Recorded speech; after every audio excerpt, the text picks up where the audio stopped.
사람은 어떤 경탄할 만한 광경을 보거나 경험을 하게 되면 말로 표현할 수가 없다, 이렇게 이야기를 합니다. 말로 설명이 안 된다. 아름다운 금강산을 보고 그랜드 캐년을 보고 혹은 어떤 장관을 보면서 와, 말이 안 나와요. 와 이렇게 어마어마한 일. 그러니까 어떤 광경뿐만 아니라 사건을 경험할 때 마찬가지겠죠. 어떤 일이나 사건을 경험했을 때도 말로 설명이 안 될 만큼 그냥 감탄사만 바라는 경우가 있습니다. 말로 할 수 없는, 그 말로 할 수 없는, 표현이 불가능한 선물이 있다, 이렇게 얘기를 하죠. 오늘 말씀이 9장 15절 말씀인데, 이 9장 15절이 9장의 결론입니다. 말할 수 없는 그의 은사, 이렇게 되어 있죠. 그의 은사로 말미암아. 이게 은사라는 말이 도레라는 말로 선물이라는 뜻이거든요. 선물. 그러니까 말할 수 없는 그의 선물로 말미암아 하나님께 감사한다. 도대체 어떤 선물을 받았기에 그 선물은 말할 수 없는 그의 선물이라 하겠을까요? 보통 어떤 분들은 엄마가 아기를, 첫 아기 딱 낳았을 때 그 아기의 생명체를 보면서 감동하죠. 이 말씀이 생각나는 거예요. 와, 말할 수 없는 선물이다. 어떻게 한 생명이 이렇게 동글동글하게 까만 눈동자를 가진 아기가, 이렇게 예쁜 아기가 태어날 수 있을까? 말할 수 없는 그의 은사라고 감동을 할 수가 있습니다. 어떤 것을 이야기하는 것일까요? 말할 수 없는 그의 선물. 혹시 여러분들은 살면서 말로 설명할 수 없는 선물을 받아본 적 있나요? 말로 설명이 안 된다. 우와, 너무 감동적이고 너무 어마어마하고 너무 커서 그런 선물을 받아본 적이 있습니까? 어떤 선물이 있을까요? 어제 우리 교사대학을 끝나고 우리 식사를 같이 했는데 제 집사람이 볼펜을 선물 받았다고 자랑을 했어요. 볼펜을. 근데 그 볼펜을 제가 보면 눈이 쏙 나올 거래요. 뿅. 어떤 볼펜일까 궁금했습니다. 그래서 보니까는 아주 평범한 볼펜인데 그 볼펜을 보면은 눈이 나온대. 그래서 하나도 눈이 안 나오는데 또 어떻게 된 거냐 하니까는 볼펜에 써 있는 글씨를 읽어보라는 거예요. 글씨가요, 안경을 벗으면 보이지도 않는 글씨인데 안경을 딱 끼고서 이렇게 보니까는 거기에 글이 이렇게 쓰여 있습니다.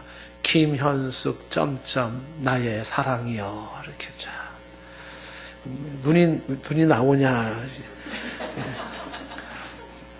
제가 눈이 나왔을까요? 안 나왔을까요? 이렇게. 여러 사모님이 아마 선물해 준 것 같아요. 그런데 그 글귀가 너무 이렇게 또 감동적이어서 자랑하고 싶은 거죠. 나 이런 선물 받았다, 이렇게.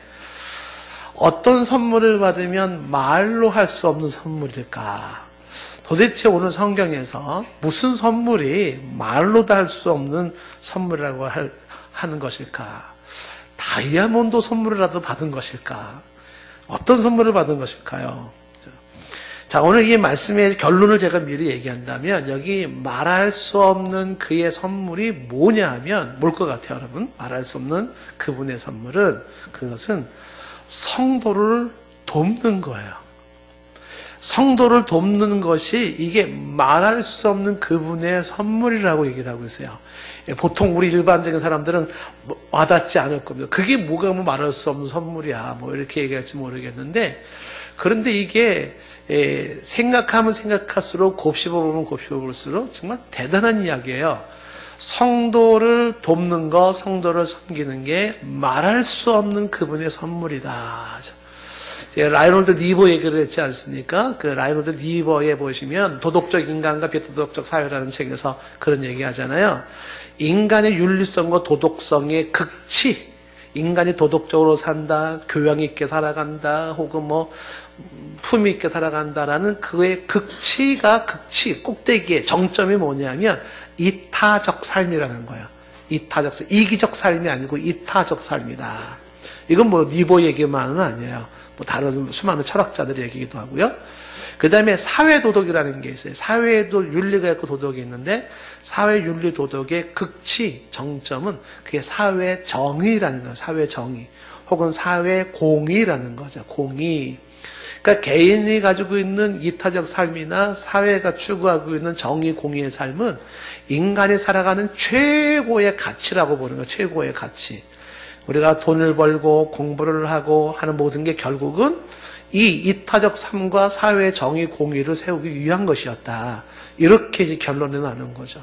그러니까 많은 사람들이 이야기하는 것들도 뭐냐면, 결국은 가장 삶을 성숙하게 살아가고 완숙하게 살아가는 삶의 모습이 뭐냐면, 다른 사람들을 섬길 줄을 알고 이타적으로 살아가는 삶이라는 것입니다. 그것을 이제 오늘 성경에서는 지금 말할 수 없는 그의 은사라고 얘기하면서 그것이 성도를 돕는 것이라고 이야기를 합니다. 왜 성도를 돕는 것이 말할 수 없는 그분의 은사라고 말할 수 있을까? 근데 이게 오늘 말씀을 들어보면 이 성도를 돕는다는 이 말 속에 담겨져 있는 참 폭넓고도 깊은 의미들이 담겨져 있습니다. 그래서 결론이 말할 수 없는 그분의 은사라고 이야기를 내릴 수밖에 없는데, 이 말할 수 없는 그분의 은사, 즉 성도를 돕는 일, 성도를 섬기는 일, 이 일에 대해서 관련된 오늘 몇 가지 정보를 우리가 좀 얻어봅니다. 몇 가지 알아야 할 것이 있어요. 첫 번째는 뭐냐면 6절 말씀인데, 이것이 적게 심는 자는 적게 거두고 많이 심는 자는 많이 거둔다는 말이로다. 신비로운 이야기죠. 적게 심는 자는 적게 거두고 많이 심는 자는 많이 거둔다라는 이 이야기는 자연의 법칙이죠. 심은 대로 거두고 심은 만큼 거둔다. 인생의 법칙도 그렇지 않겠습니까? 심은 걸 거둬요. 내가 좋은 걸 심으면 좋은 걸 거두고 나쁜 걸 심으면 나쁜 걸 걷죠? 또 많이 심으면 많이 걷고 적게 심으면 적게 걷는 거예요. 그러니까 심은 대로 거두고 심은 만큼 거둔다라는 이 이야기인데, 이 이야기를 지금 여기다 왜 썼냐면 좀 전에 얘기했던 것처럼 성도를 섬기는 일은 심는 행위예요. 심는 거. 그러니까 성도를 섬기는 일을 많이 하면 많이 할수록 어떻게 해요? 많은 것을 거둔다는 거예요. 그러니까 성도를 섬기는 일을 안 하면 안 할수록 심은 게 없기 때문에 거둘 게 없다라는 거죠. 그러니까 다른 사람을 잘 섬기고 다른 사람들에게, 특히 성도들에게 잘 도와주는 것이 많으면 그것이 결과적으로 나를 풍요롭게 하고 나를 넉넉하게 한다. 나를 풍요롭게 하고 나를 넉넉하게 하는 길이 뭐냐? 베풀고 섬기는 것이다 하는 거죠. 자, 이게 지금 굉장히 신비한 얘기인 거죠. 인도에 이런 이야기가 전해져 내려오는 게 있죠. 한 임금이 궁궐 밖을 나갔는데 거지가 구걸을 하더랍니다. 그래서 임금이 거지한테 하는 말이, 먼저 네가 나에게 뭔가를 줘라. 그러면 나도 너에게 주겠다. 이렇게 얘기를 했대요. 네가 나한테 주면 나도 너에게 주겠다. 그러니까 거지가 조그만 이 주머니가 이제 거지 밥그릇이었던 것 같아요. 거기서 요만한 강냉이 5개 꺼내가지고 임금한테 줬대요. 이렇게. 그러니까 임금이 신하를 시켜가지고서 금자루를 가져오라 그래서 금자루만큼 가져와서 거기서 강냉이 크기만큼 5개 골라서 주라 그랬대요. 이렇게. 그래서 그 강냉이 요만한 5개의 금을 이렇게 거지한테 줬답니다. 거지 입장에서는 그래도 뭐 그 정도 금이면 얼마나 좋겠어요. 감사했겠죠? 근데 이 거지가 굉장히 후회가 된 거죠. 한탄이 생겼습니다. 왜 그럴까요? 강냉이를 주머니채 줄 걸. 강냉이를 주머니채 주면 어떻게 될까요? 저 금자루가 다 내 거가 되는 건데, 그런 거죠. 예. 그러니까 내가 주는 것만큼 받게 된다라는 것을 이제 교훈하고 있는 것인데, 우리가 남을 섬기는 부분이 그런 거죠. 내가 누군가를 향해서 준다라고 하는 것은, 주는 게 성경적으로 보면 그게 소비 행위가 아니에요. 투자예요, 투자. 그게 다시 나에게 어떤 모습으로든지 돌아오게 한다라는 것이 성경의 가르침입니다. 누가복음 6장 38절에 예수님이 하신 말씀 우리가 많이 주목했었잖아요. 주라, 그리하면 너희에게 줄 것인데 다시 돌려줘요. 근데 어떻게 주시냐면 다시 돌려줄 때는 후히 되어서 누르고 흔들어 넘치도록 하여서 너에게 안겨주리라. 너희의 헤아리는 그 헤아림으로 너희의 헤아림을 도로받는다 할 때 그 헤아림이라는 것이 데워주는 분량이에요. 대박에다 데워주는 분량. 너희들이 데워주는 그 분량만큼 너희들이 도로받게 된다. 플러스 알파로 더 이렇게 채워서 주겠죠. 그러니까 많이 주는 사람은 많이 받고 적게 주는 사람은 적게 받는다. 그런 이야기입니다. 이 준다는 게 뭐냐면 바로 성도를 섬긴다, 성도를 돕는다는 겁니다.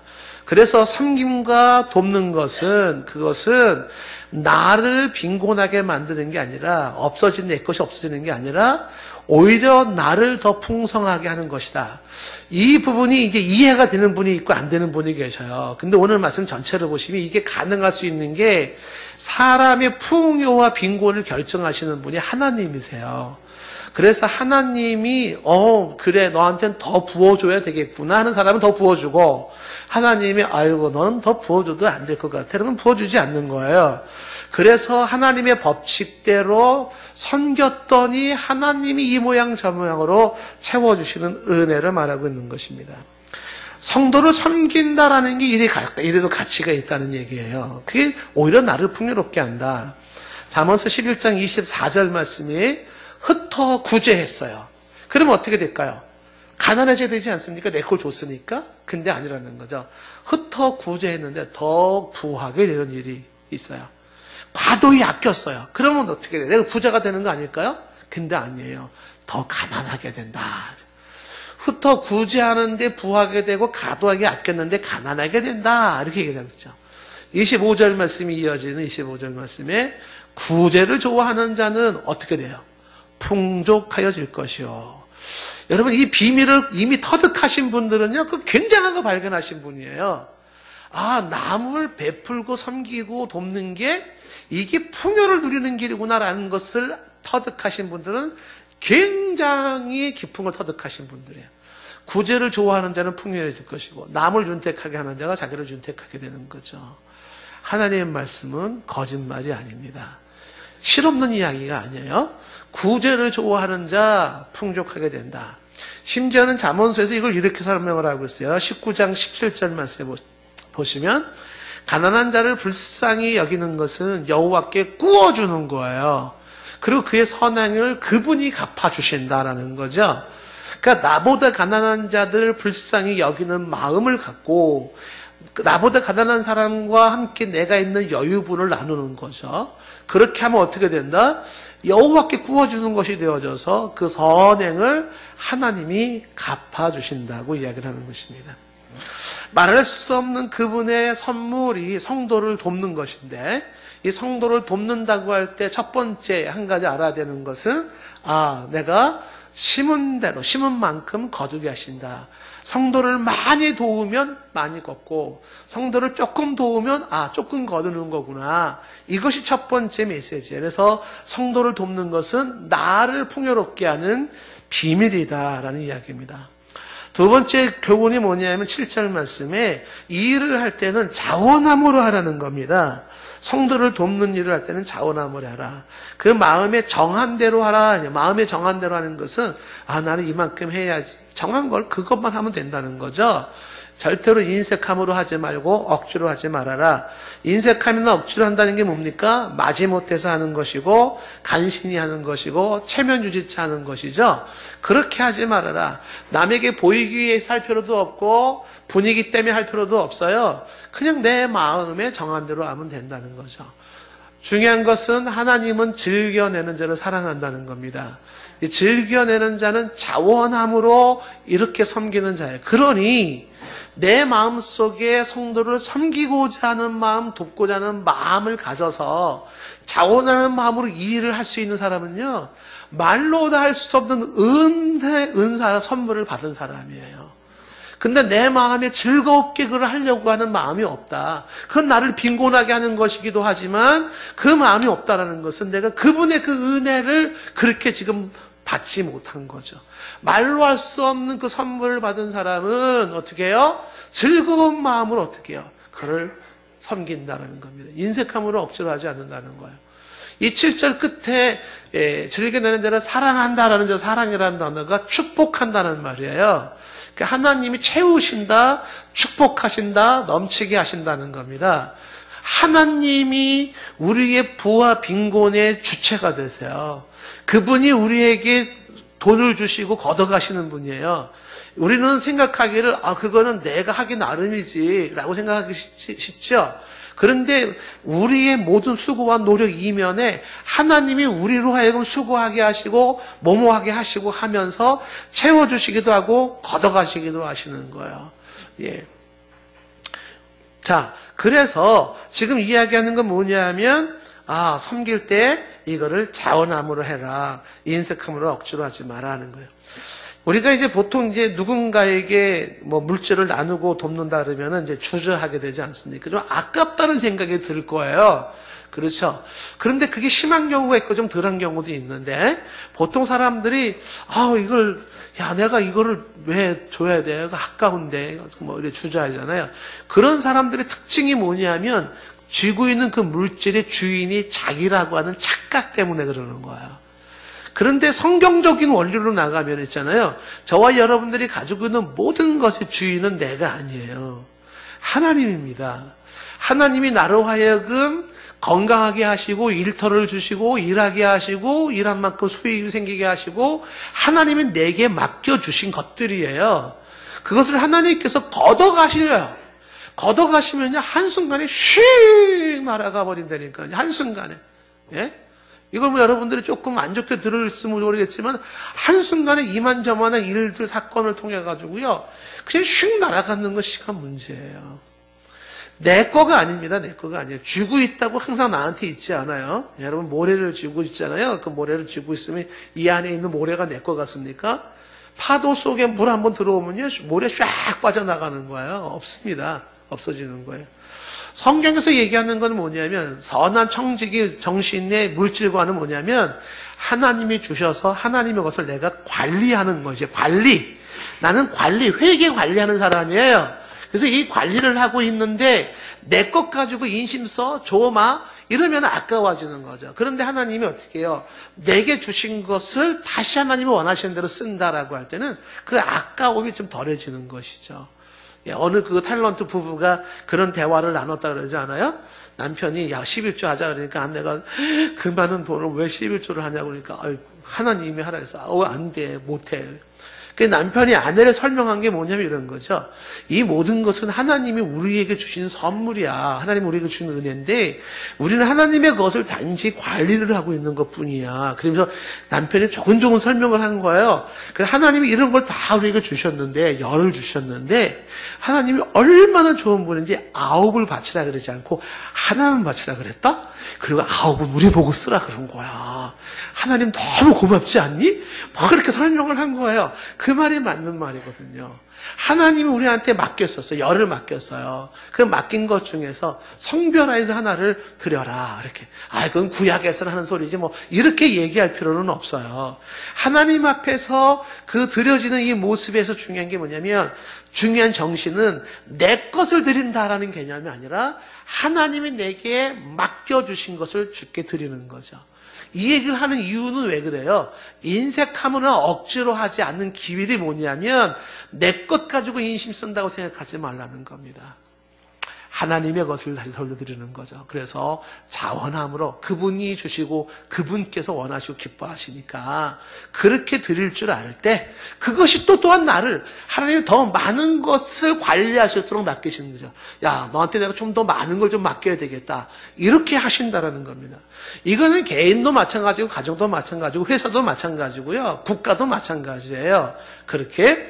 그래서 좋은 정신은 뭐냐면 자원함으로 성도를 섬긴다. 그래서 제가 성도를 자꾸 강조하는 이유가 성도가 아닌 사람이 아니라 성도를 섬기는 게 우선이에요. 여러분 이제 좀 얘기가 좀 설교가 좀 길어질까 봐 제가 자꾸 커트 시키는데 성도가 아닌 사람들을 섬기게 되면 있잖아. 우리가 뉴스에 나오잖아요. 뭐 어금니 아빠 막 이랬잖아요. 많은 사람들이 실망했잖아요. 그렇죠? 그러니까 성도가 아닌 사람들을 막 섬길 때는 그게 죄 짓는 곳에 들어갈 수도 있고 불의한 곳에 들어갈 수도 있고 잘못된 것에 갈 수도 있습니다. 혹은 하나님을 반대하고 하나님을 거역하고 기독교를 핍박하는 곳으로도 들어갈 수가 있어요. 왜 우리가 그런 데다가 헌금을 합니까? 그거는 아닌 거죠. 그래서 구별을 시켜야 됩니다. 돕는다고 다 좋은 게 아니라 도울 대상을 잘 선별해서 도와야 되는 거죠.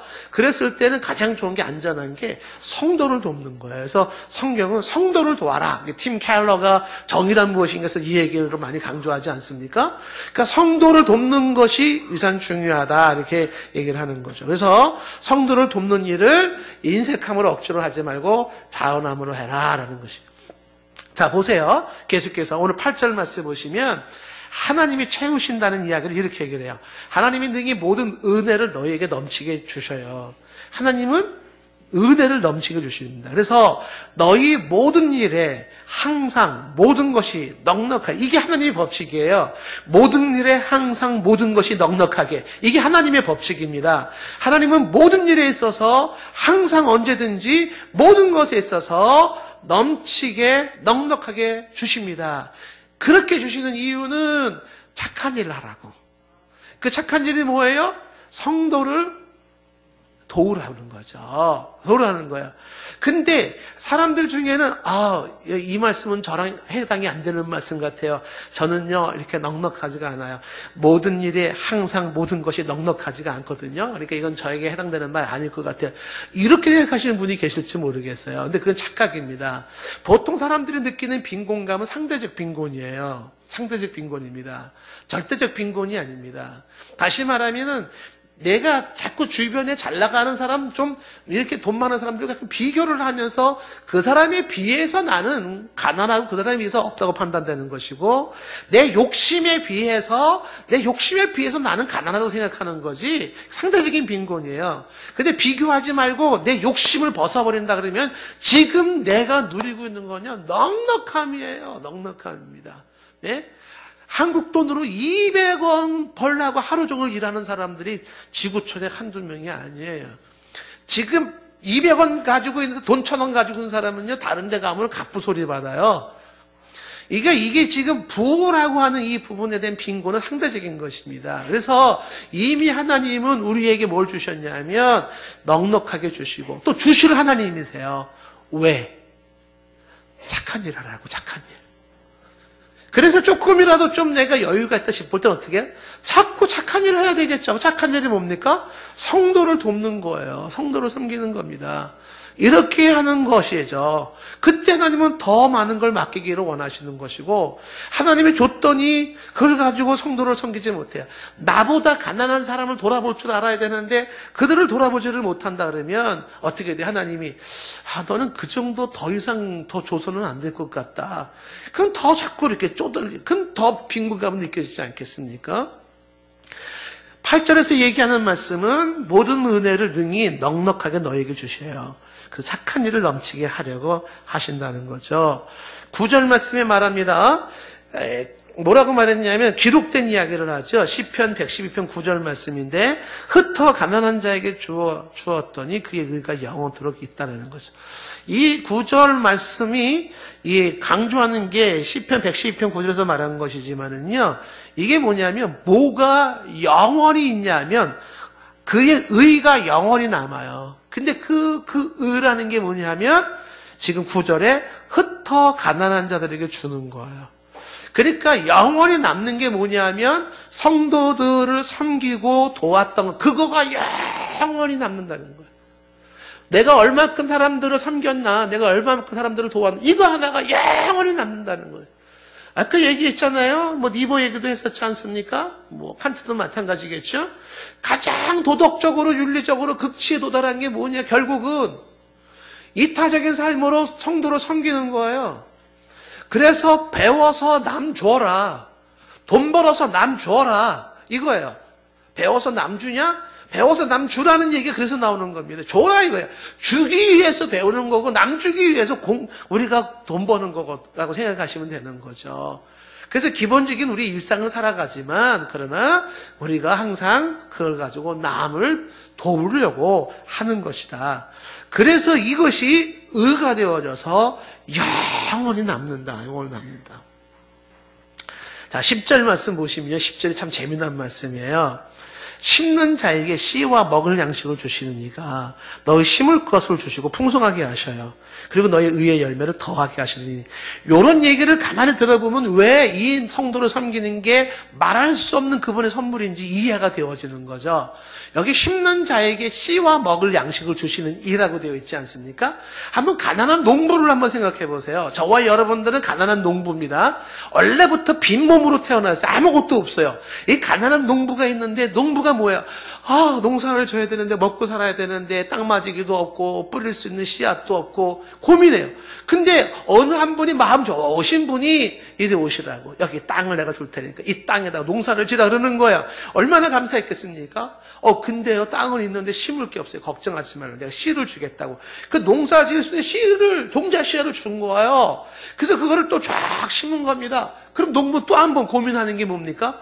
이제는 이게 심어놓은 게 잘 자라야 되는데, 이게 잘 싹이 터야 되고, 열매를 막 맺어야 되는데, 햇빛이 적당히 떠야 되고, 또 비도 적당히 와야 되는데 너무 많이 와도 안 되고 너무 덜 와도 안 되고 이상기온이 생겨도 안 되고 병충해가 생겨도 안 되고 막 고민하죠?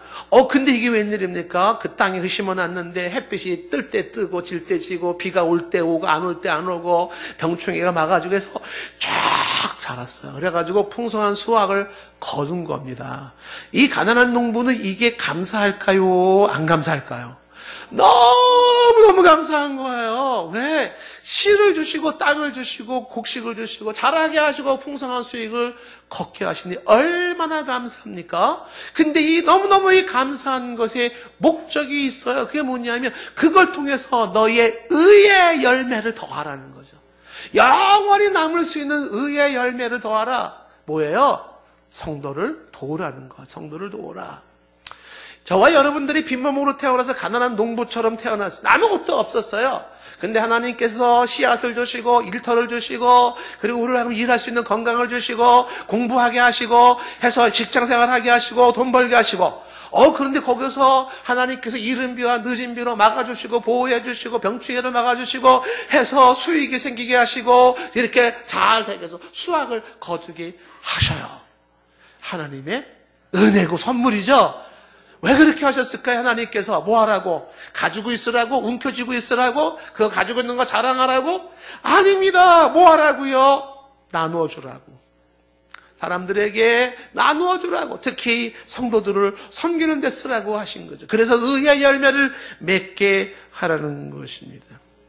하나님께서 씨를 주시고 하나님이 먹을 양식을 주요. 이 먹을 양식을 어떤 분들은 씨 뿌리는 동안은 먹어야 되지 않냐. 그러니까 그 양식까지 주신데 뭐 이렇게 해석하시는 분이 계신데 대부분의 학자들은 이 부분을 먹을 양식이라는 게 심은 것이 잘 자라서 풍성한 수확을 거둔 것을 의미하는 거예요.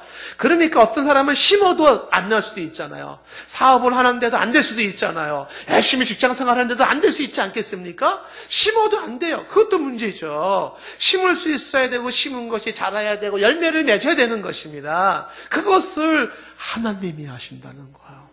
그래서 하나님이 심을 것을 주사 풍성하게 하시고 아멘. 하나님이 심을 걸 주시고 풍성하게 하세요. 사람을 만나게 하시고 사업의 문을 열어주시고 하나님이 하시는 거죠. 그다음에 뭐 하라고? 그거를 가지고 자꾸만 도우라고. 의의 열매를 더하게 하시는, 이게 하나님이 하게 하시는 거예요.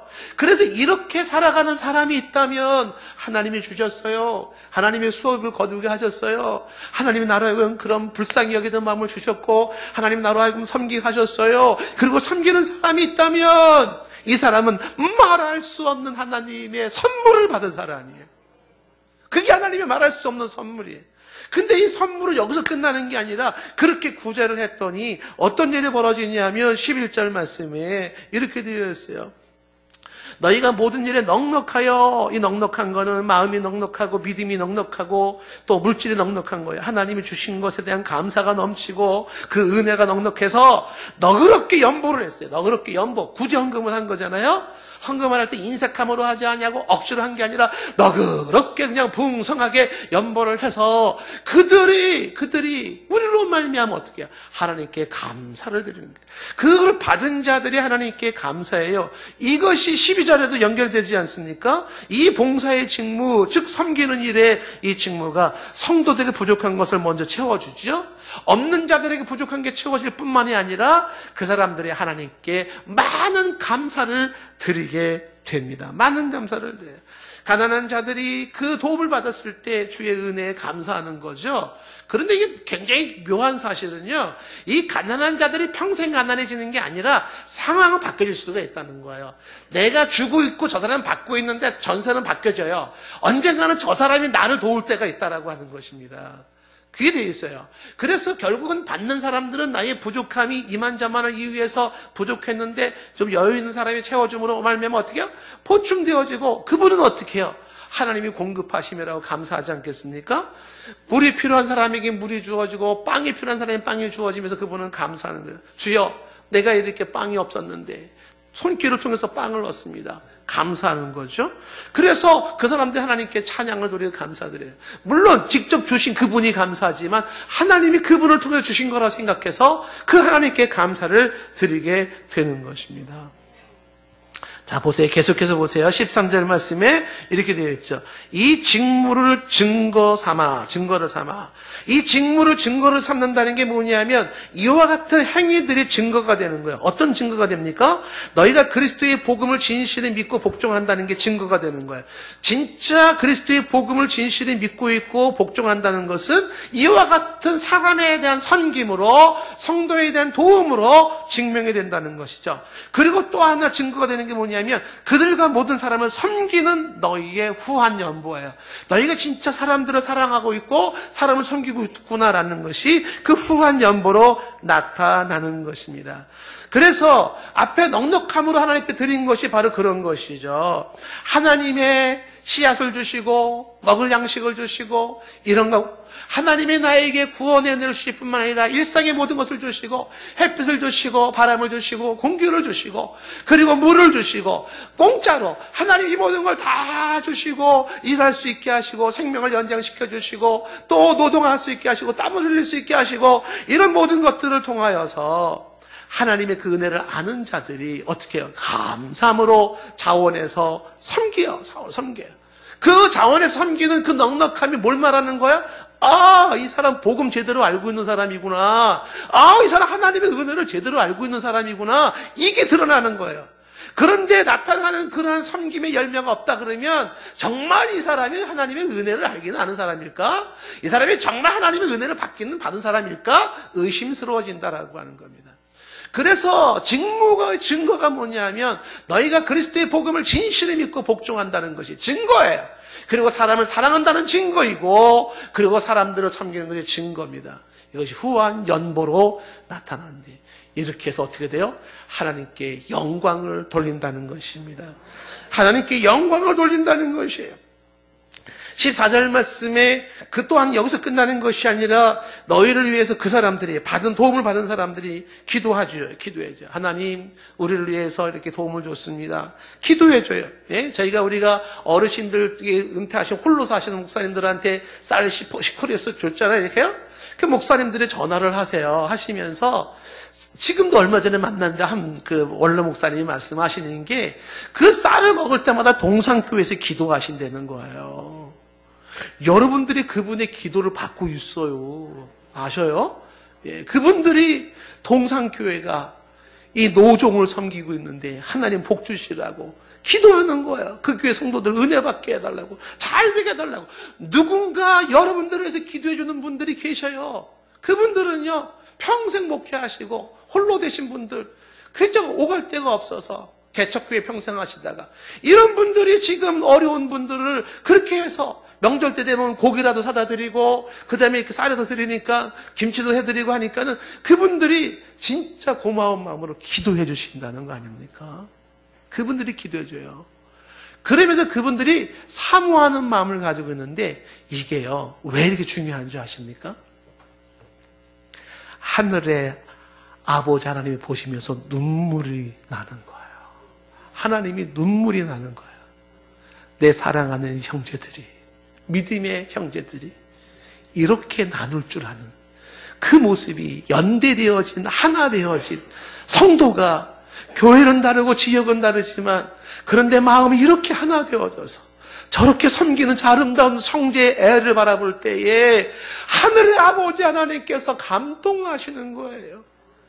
이런 이 열매를 맺는 거, 하나님이 눈물이 날 만큼 열매를 맺는 거, 이게 말로 할 수 없는 하나님의 선물이는 거야. 선물. 다른 게 선물이 아니에요.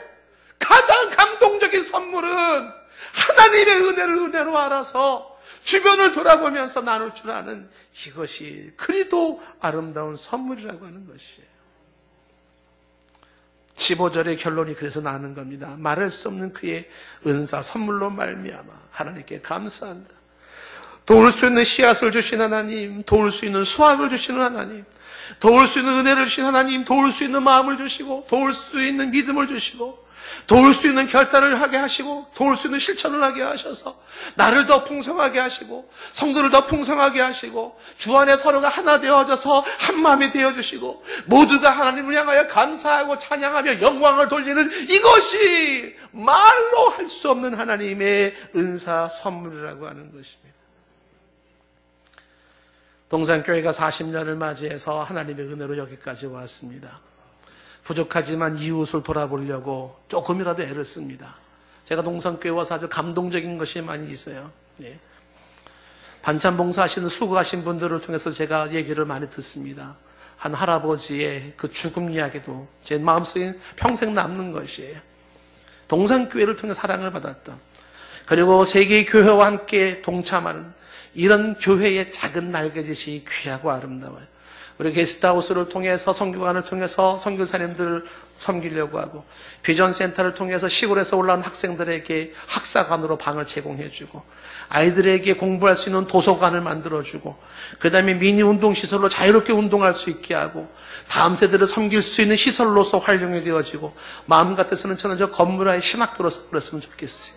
예. 근데, 제 마음만 그런 거야. 신학교. 저는 신학교 한번 제대로 한번 잘 해보고 싶은 게 정말, 그러면 저는 진짜 하나님 앞에 춤출 것 같아. 근데 그거는 워낙 큰 프로젝트이기 때문에. 예. 우리 집사람은 저기를 3층까지 어린이집으로 잘 꾸미면 안 되겠냐. 예글이 나는 저기다가 우리 멋지게 좀 이렇게 율동할 수 있도록 거울 좀 붙여주면 안 되겠냐. 유튜브에서는 저기를 우리가 유튜브로 쓰면 안 되겠냐. 막. 좋아요. 그런데 우리가 하는 저 비전센터는요, 교회가 수익을 창출하는 곳이 아니에요. 우리 카페도 수익을 창출하는 데 목적이 있지 않습니까? 수익을 창출하는 곳이 아니에요. 우리 돈 들여서 섬기겠다는 거야. 지역을 섬기고 국경을 넘어서 사람들을 섬기기를 원하는 것입니다. 하나님이 기뻐하시는 일이죠. 우리가 우리의 것을 들여서 섬기는 이 일에 우리가 이것으로 우리가 하나님 앞에 감사와 영광을 함께 돌릴 수 있다 그러면 이것이 얼마나 기쁘고 감사한 일인가 하는 것입니다. 하나님이 나를 이 땅에 태어나게 하신 이유가 뭘까? 나로 하여금 공부하게 하신 이유가 뭘까? 나에게 직장 생활을 하게 하신 이유가 뭘까? 내가 지금 죽는다면 원이 없을까? 내가 하나님 앞에 섰을 때 나는 어떤 모습으로 설 수 있을까? 하나님이 우리에게 주시는 가장 숭고하고 아름답고 거룩한 것은 성도를 돕는 것, 성도를 섬기는 일이라고 가르쳐주고 있는데, 이 일을 위해서 내가 태어났고 이 일을 위해 내가 살다가 이 일을 하다가 죽는다 해도 그 인생은 결코 후회롭지 않을 것이고 아름다운 인생이라 할 것이고, 성도를 섬기지 못한 상태에서 평생을 살았다면 그가 어떤 업적과 어떤 화려한 것을 가지고 있다 할지라도 부끄러운 인생이라고 사람들은 고개를 돌릴 수밖에 없을 것이고 하나님도 안타까워 하실 것입니다. 성도를 섬기는 이 일, 이 말로도 할 수 없는 선물은 섬긴 만큼 받게 하시고 거두게 하시는 하나님의 법칙이 있고, 인색하면 억지로 할 일이 아니라 자원함으로 할 일이며 섬길 수 있도록 공급하시는 하나님이시고, 이 섬김은 영원히 기억되는 것이며 하나님의 씨와 먹을 양식과 의의 열매를 더하시는 그분입니다. 상대의 필요를 채워줌으로 그분이 감사하고 하나님께 감사하며 복음을 받은 자의 증거로 나타나기 시작하고, 그는 우리를 위해서 기도하며 우리를 축복하고 우리는 주 안에 하나 된 형제로서 연대되어 함께 하나님께 찬양과 감사와 영광을 올려드릴 때 내 하나님 아버지는 그리도 기뻐하신다는 사실입니다. 오늘 말씀을 생각하시면서 함께 찬양 드립니다.